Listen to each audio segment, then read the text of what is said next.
धा राय धा राय धा राय धा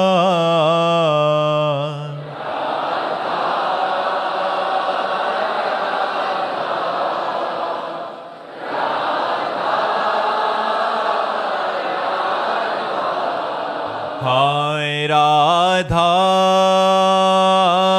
राधा राधा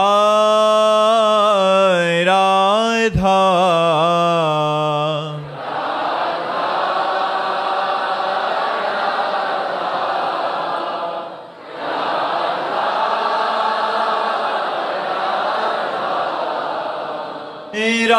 राधा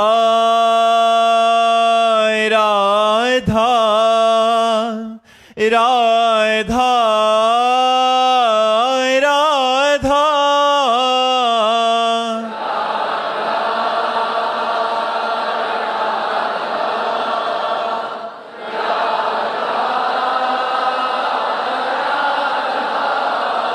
हाय राधा राधा राधा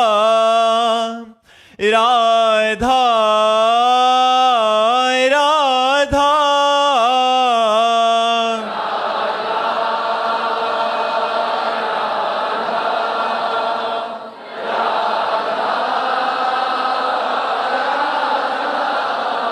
हाय राधा राधा राधा राधा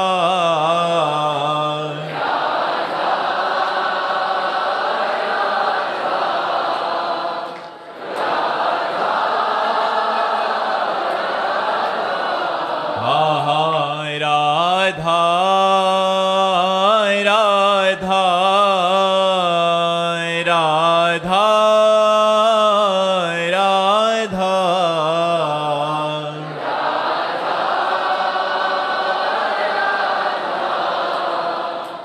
राधा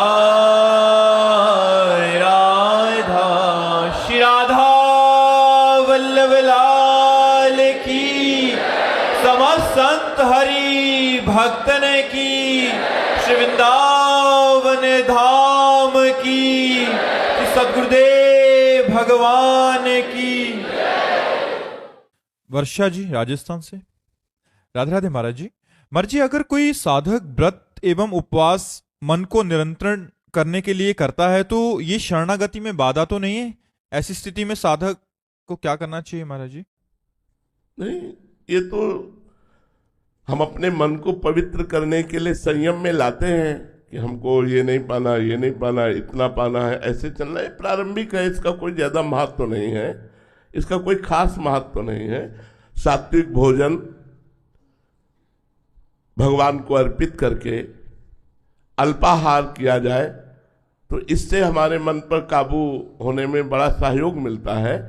वो क्या, इस चक्कर में ना पड़ना चाहिए कि मुझे दूधाहार रहना, मुझे फलाहार रहना, मुझे ये त्याग करना, मुझे वो त्याग करना है। हमें भगवान की स्मृति में डूबने में सहायक क्या है, हमको ये देखना है। अगर हम अल्पाहार करके भजन में खूब तन्मय है तो हमें अल्पाहार करना चाहिए। अगर हमें भोजन की याद आती तो हम 4 रोटी नमक दाल जो मिला खा लिया और खूब भजन किया।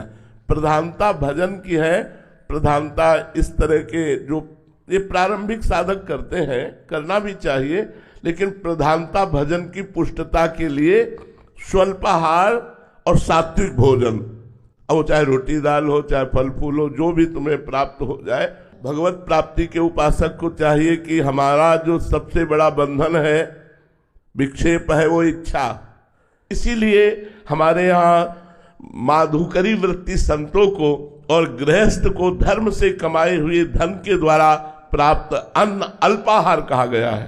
4 रोटी की भूख है तो 2 रोटी खा लो और खूब भजन करो। भजन करने के लिए ज्यादा ऐसा कोई व्यवहार, हमें ये ध्यान रखना, जीवन भर ध्यान रखना है। अब तो भगवान के विधान के अनुसार जैसा भगवान चलावे वैसा हो गया, महलों में रखे चाहे झोपड़ी में बांध दें। जीवन भर इस बात का ध्यान रखते रहे हैं कि इसके बिना हम रह सकते हैं कि नहीं। हम भगवान के चिंतन के बिना नहीं रह सकते और सबके बिना रह सकते। जीवन में कई कई दिन भोजन न मिलने पर भी भजन में कोई विक्षेप नहीं। हम उपवास आदि करें पर यह ध्यान रखते रहे कि अधिक धन वाली वस्तुओं का अगर हम सेवन करेंगे, खाएंगे, पिएंगे तो फिर हमारे भजन में, नवीन साधना में फिर उन्नति नहीं होगी। और जब साधन परिपक्व हो जाता है तो भगवान जैसे चाहे वैसे रखे, महलों में रखे चाहे झोपड़ी में बांधते, उनका खेल है। धीरज शर्मा जी हिमाचल से। राधे राधे महाराज जी। महाराज जी, क्या ज्ञान मार्ग और भक्ति मार्ग एक साथ चल सकता है? नहीं, थोड़ी दूर तक, इसके बाद नहीं। क्योंकि जो सांख्य योग है, जो वेदांत दर्शन है, जो ज्ञान मार्ग है, वो मैं की सिद्धि है, अहम की सिद्धि है। अहम की परिपक्व अवस्था का नाम वेदांत दर्शन है। अहम ब्रह्मास्मि शिवोहम। और हमारा जो भक्ति मार्ग है, इसकी सिद्धि है दासोहम। चाहे जो भी भाव हो, सख्य भाव हो या वात्सल्य भाव हो, गोपी भाव हो या सहचरी भाव हो, सब में दासोहम है, दासता है। प्राण प्यारे स्वामी की मन मन की रुचि जान नेह विधि अनुसर है। यहाँ की सिद्धि है अपने इष्ट के मन की बात जानकर पहले से इष्ट को आज्ञा नहीं करनी पड़ी।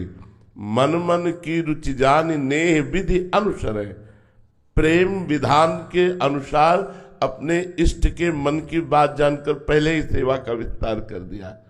बढ़े हो आनंद मोद सबके, महाप्रेम सुरंग रंगी, और न कछु सुहाय तिनको जुगल सेवा सुख पगी। निस देव से जानत ना ही सजनी, एक रस भींजी है, एक रस सेवा रस में। और ज्ञान मार्ग में संपूर्ण चराचर जगत को अपनी आत्मा में देखना।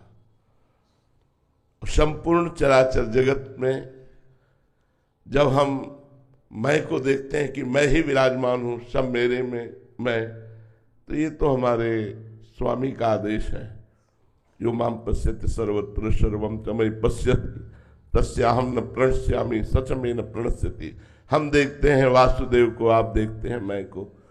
तो ज्ञान मार्ग में और भक्ति मार्ग में थोड़ी दूर चला जा सकता है। कुछ सिद्धांत ऐसे हैं जो माया निवृत्ति के लिए अत्यंत अनिवार्य हैं दोनों को। लेकिन जब सिद्धावस्था की तरफ कदम पड़ते हैं, लक्ष्य की प्रधानता जब जागृत होती है, तो मार्ग अलग अलग हो जाता है। तत्व वही रहता है, तत्व में अंतर नहीं है। जिसे आत्मा कहते हैं उसे ही परमात्मा कहते हैं। ज्ञानी लोग जिसे ब्रह्म कहते हैं, योगी लोग जिसे परमात्मा कहते हैं, भक्त उसे भगवान कहते हैं। लेकिन रसास्वादन भेद हो जाता है। इसलिए दोनों मार्ग एक साथ बहुत दूर तक नहीं चले जा सकते। अगर वो एक साथ रहा तो खिचड़ी बन जाएगी और रसास्वादन नहीं कर पाएगा, ना भक्ति का ना ज्ञान का। इसलिए एक मार्ग भगवान ने चयन करने के लिए आज्ञा करी है। चाहे कर्म योग से चलो, चाहे सांख्य योग से चलो, चाहे भक्ति योग से चलो, तो अपने रस का रसास्वादन हो जाएगा, परमात्मा रस का रसास्वादन हो जाएगा। जी। अजय कुमार जी अमृतसर से। राधे राधे महाराज जी। महाराज जी, ये मन, बुद्धि और चेतना क्या है? सूक्ष्म शरीर है। स्थूल शरीर पंचभूतों द्वारा रचित जो जागृत अवस्था में देखा जाता है। सूक्ष्म शरीर अंतःकरण चतुष्टय, 5 ज्ञानेन्द्रियां, 5 कर्मेंद्रियां, और त्रिगुण माया, सत्वगुण, रजोगुण, तमोगुण, यह स्वप्नावस्था में देखा जाता है। और त्रिगुण के परिणाम से जो स्वभाव बनता है उसे कारण शरीर कहते हैं। ये सुषुप्ति अवस्था में रहता है। इन तीनों शरीरों का जो प्रकाशक है उसे चेतना कहते हैं, आत्मा। सब कर परम प्रकाशक जोई। इसी के प्रकाश से पावरफुल होकर के एक कारण, सूक्ष्म और स्थूल शरीर क्रियान्वित होते हैं। शुभ और अशुभ कर्म करके बार बार जन्म मरण को प्राप्त हो रहे हैं। वही चेतना शक्ति जो अजन्मा है, अविनाशी है, अपने को भूल करके इन शरीरों पर राख करके दुर्गति को प्राप्त हो रही है। राम गोपाल जी राजस्थान से, राधे राधे महाराज जी। महाराज जी आपके चरणों में दंडवत प्रणाम। महाराज जी भगवत गीता में लिखा है कि शास्त्रों के अनुसार परमात्मा प्राप्ति में 3 दोष बाधक हैं, मल, विक्षेप और आवरण। महाराज जी मल, विक्षेप और आवरण का मतलब क्या है? देखो, मल है दुर्वासना, जो बहुत जन्मों की दुर्वासना मम सदा परिकर्षयन्ति। विक्षेप है भोगाशक्ति, बार बार मन का भोगों में जाना। आवरण है अहंकार, जो देहाभिमान है, इस आवरण से युक्त होता है। तो जब हम भजन करते हैं तो दुर्वासना नष्ट हो जाती है, जब भजन करते हैं तो भोगों की इच्छा नष्ट हो जाती है, जब भजन करते हैं तो अंतःकरण धर्म का अहंकार, वो मलिन अहंकार, वो लय को प्राप्त हो जाता है। जब अंतःकरण का अहंकार नष्ट हो जाता है तो मोक्ष को प्राप्त हो गया। इच्छा रहित होना, वासना रहित होना, अहंकार रहित होना, मल विक्षेप आवरण से रहित होकर वो भगवान को प्राप्त हो जाता है। सारिका जी राधे राधे महाराज जी। महाराज जी गुरु के प्रति विरह की स्थिति क्या होती है महाराज जी? उसमें भी रोना आता है क्या? हाँ, क्यों नहीं आता। क्यों? जो इष्ट के प्रति प्रेम होता है वही तो गुरु के प्रति प्रेम होता है। जब हमें इष्ट का सुख प्राप्त होता है तो गुरु के चरणों में बार बार बलिहार जाते हैं कि अगर गुरुदेव कृपा न करते तो मुझ जैसे अधम को नाम मंत्र कहाँ मिलता।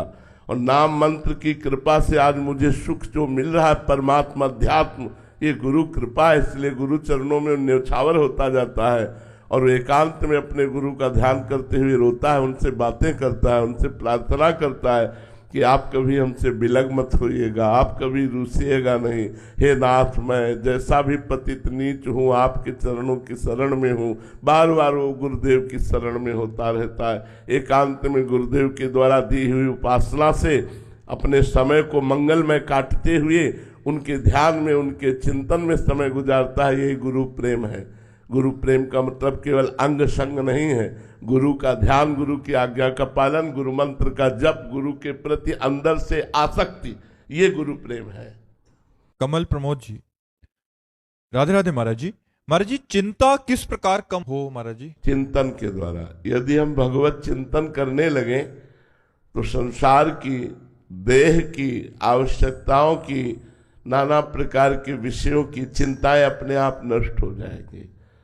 भगवान का चिंतन, हरि स्मृति सर्व विपद विमोक्षण, भगवान का स्मरण समस्त विपत्तियों का, समस्त चिंताओं का, समस्त शोकों का नाश कर देता है।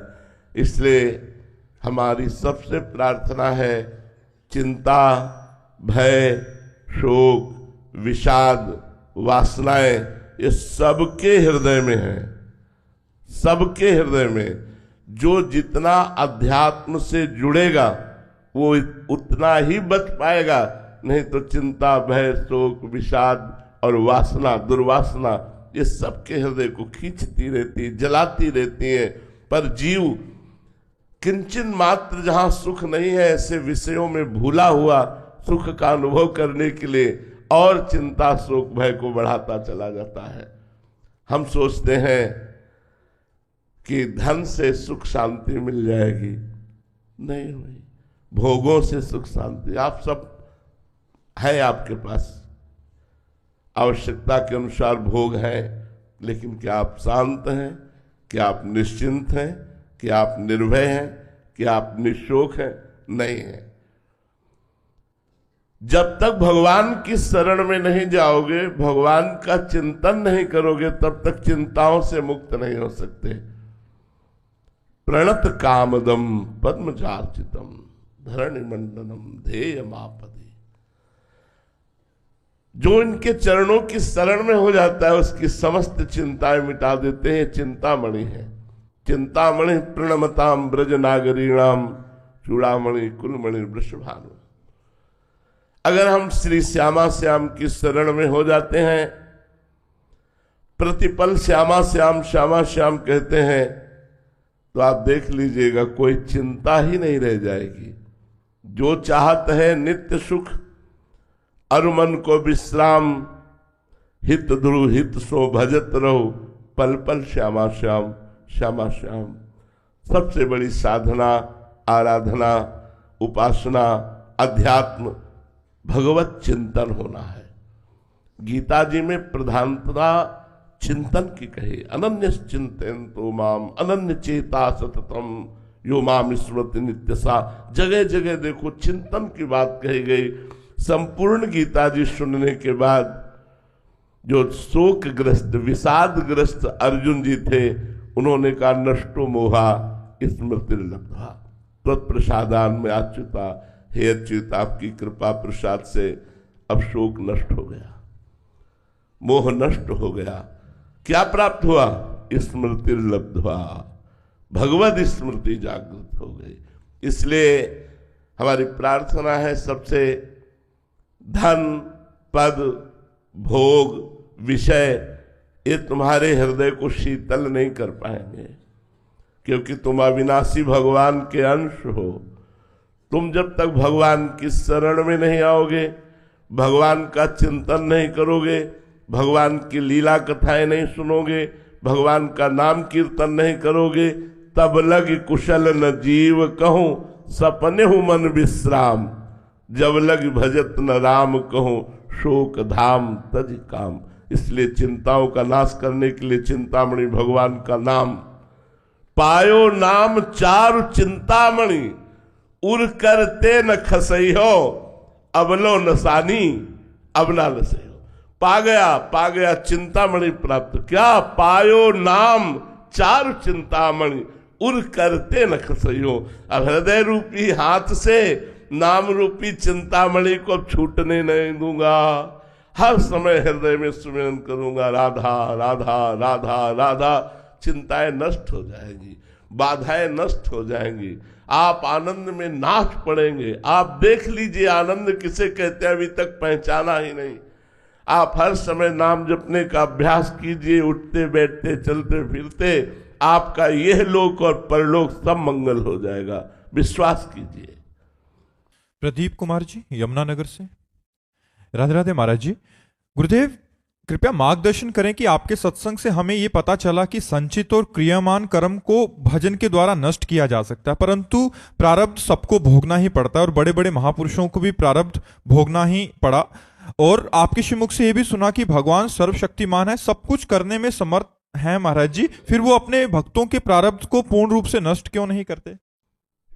नहीं, जो सच्चा पहलवान होता है वो कायर और आलसी अपने चेला को नहीं बनाता है। अगर यहां मारा और थोड़ा सा वो कच्चा पड़ा तो हजारों हाथ यही मारेगा वो। तो फिर भगवान जगत गुरु अपने चेला को कच्चा कैसे रखेंगे? शरीर राग से जो डर रहा है कि प्रारब्ध भोग भगवान मिटा दें, वो कायर है, शरीर रागी है। अरे देखो हमारे भगवान सर्वशक्तिमान और परम कृपाल होते हुए अपने चेला पर आरा चलवा दिया, मूरत ध्वज पर, अपने शरणागत पर राग पर आरा चलवा दिया। पूरे देह को चीर कर दो भागों में करो। क्या समझते हो हम जगत गुरु के चेला कोई साधारण थोड़ी है? भगवान अपने पार्षद को कमजोर बनाएंगे क्या? बड़ा सा बड़ा प्रारब्ध भोग भी ऐसे हंसते हुए मुस्कुरा करके जब आग में झोंका गया प्रहलाद जी को, जहर पिलाया गया प्रहलाद जी को, बड़े बड़े गजराजों से रौंदा गया प्रहलाद जी को, अस्त्र शस्त्रों का प्रहार किया गया, कृत्या उत्पन्न की गई, क्या क्या नहीं किया गया, लेकिन बाल भी बाका नहीं हुआ। तो हमारी छाती चौड़ी होती है कि मेरा स्वामी इतना कृपालु है, इतना मजबूत कर देता है अपने दास को कि प्रकृति का कोई भी वार उसका बाल बाका भी न कर पाए। सीम की चाप सके को तासु, बड़ रखवा रमापति जासु। भगवान अपने शिष्य को, अपने पार्षद को, अपने भक्त को कायर नहीं बनाते, कमजोर नहीं बनाते, विश्व को दिखा देते हैं कि देखो अगर जरूरत पड़ी तो मेरे लिए गर्दन कटाने में भी पीछे नहीं हटने वाले।